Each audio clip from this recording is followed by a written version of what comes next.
тимот на хирурзи во Струмичката болница веќе подолго време работи лапароскопски операции.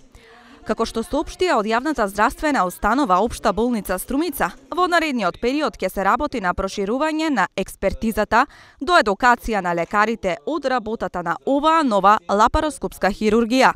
Се планира проширување на видот на оперативните третмани и во одделот гинекологија, кои досега се работеа со класични отворени хируршки методи.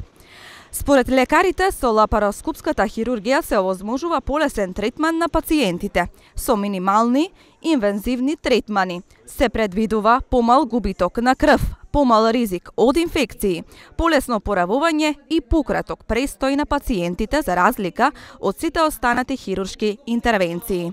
Овде во Општата болница во Струмица минатата година се направени 1400 операции, од кои 300 се со лапароскопски хируршки интервенции.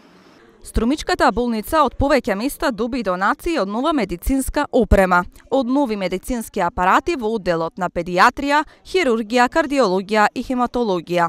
Се работеше и на реконструкција на одделот за физикална терапија и рехабилитација, а беше извршена и реконструкција на одделот за радиодиагностика со цел подобрување на условите и подобар пристап кон пациентите.